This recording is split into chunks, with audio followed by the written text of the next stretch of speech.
E ele é apresentado aqui também como o Filho de Deus, a segunda pessoa da Trindade. E sendo quem ele é,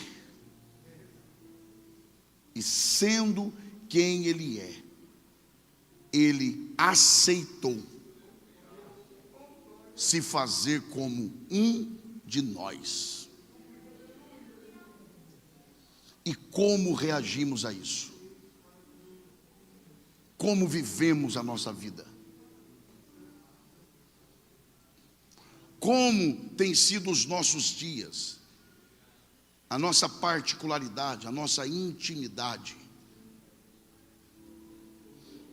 a sua intimidade, como está? Naquela parte que só você sabe, só você não. Como é que está?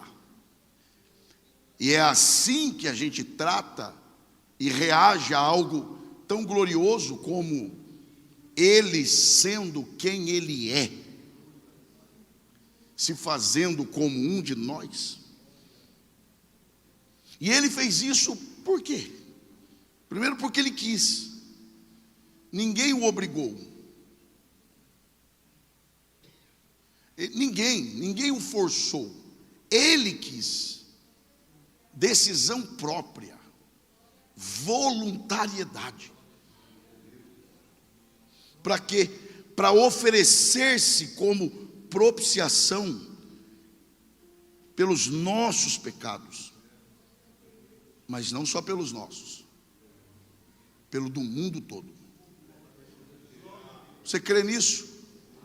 Não, você crê que Jesus se fez propiciação dos nossos pecados e dos moradores dessa cidade? Não, é de verdade mesmo?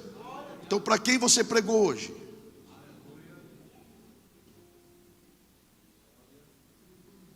É lastimável um crente passar o dia inteiro se encontrando com pessoas, conversando sobre tudo. Conversa sobre Bolsonaro, sobre Lula, até do Ciro Gomes falam. Já pensou? Do Emael.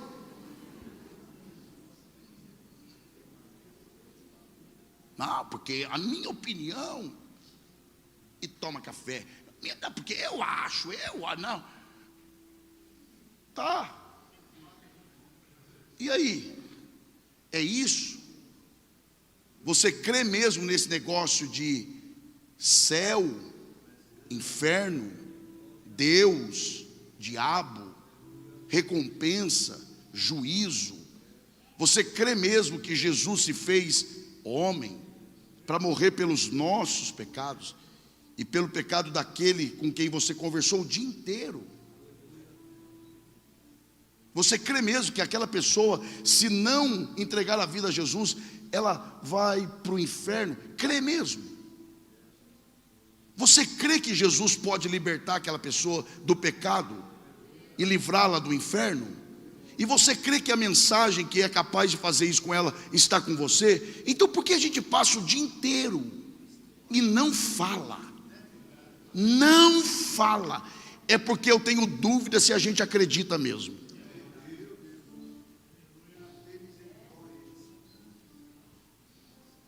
Mas o escritor aos Hebreus está afirmando: ele é o Filho de Deus. E aí a primeira carta de João, capítulo 2 e verso 2. 1 de João 2 e 2. E ele é a propiciação pelos nossos pecados, e não somente pelos nossos, mas também pelos de todo o mundo, daquela sua vizinha também. Aquela, pastor? É, aquela lá. É sério mesmo, por incrível que pareça. Ainda essa carta, capítulo 4, verso 10, por favor, irmão Robson. Olha lá, nisso está o amor, não em que nós tenhamos amado a Deus, mas em que Ele nos amou. Então começa lá e não aqui. E enviou o seu Filho para propiciação pelos nossos pecados. Sabe o que Ele fez? Sendo Deus, se fez homem. Vamos tentar, nesses 4 minutos, traçar aqui uma linha para a gente ter uma pequena amostragem de uma pequena possibilidade de entender um pouquinho isso aí. Malaquias capítulo 4, verso 2. Esse é um dos textos mais lindos da Bíblia. Olha, lá está. Mas para vós, eu sei do caráter profético desse texto, eu sei a quem se destina, o propósito aqui é outro, mas olha lá. Mas para vós que temeis o meu nome, nascerá o quê? Então vamos de novo, nascerá o sol. E salvação, é lindo demais, trará debaixo das suas asas, e saireis. Quem sairá? Diga eu. Diga eu. Tá. E saireis e crescereis como quem? Então, olha só. Quem ali é o sol? Jesus. Então, Jesus é colocado ali na representatividade, na figura de linguagem do sol. E os bezerros? Quem são? Está com medo de falar? Pode falar. Nós. Então, enquanto Jesus é colocado dentro da representatividade, da figura de linguagem com o sol, nós somos colocados na representatividade da figura de linguagem como bezerro. Não é que a Bíblia nos trata como bezerro, não. A Bíblia está querendo mostrar a distância. Há diferença entre sol e bezerro? Vamos pensar um pouquinho rápido. Sol, estrela de primeira grandeza. Sol tem luz própria. Não precisa de luz nenhuma. E isso é um mistério também. O sol, ele mesmo produz a luz. Ele é a própria luz.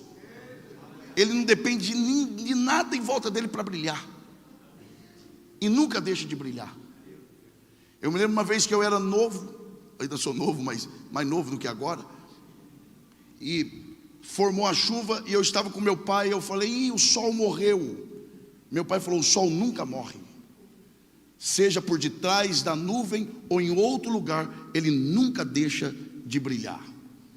Ele só vai deixar de brilhar quando aquele que é a produção da luz dele substituí-lo de uma vez por todas. Mas ali está a distância. Ele, sol, estrela de primeira grandeza, não depende da luz de nenhum outro astro. E bezerro? Deve ter alguém aqui que entende de bezerro. Eu não entendo. Mas para nascer depende dos outros ajudar. Para comer depende dos outros dar alguma coisa para ele comer. E aí, quanto mais comida dão, ele acha que é porque gostam dele. Na verdade, estão só cevando para matar. Então, para nascer depende dos outros, para comer depende dos outros. E o dia da morte dele também depende dos outros. Olha a distância entre o sol e o bezerro. Imagine essa cena e a gente encerra.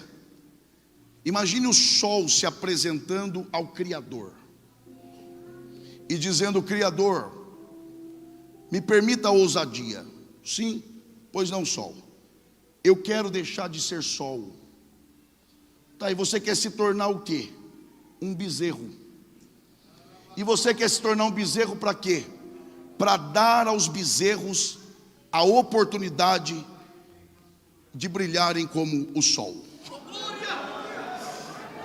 Você acha que o sol faria isso? Nunca!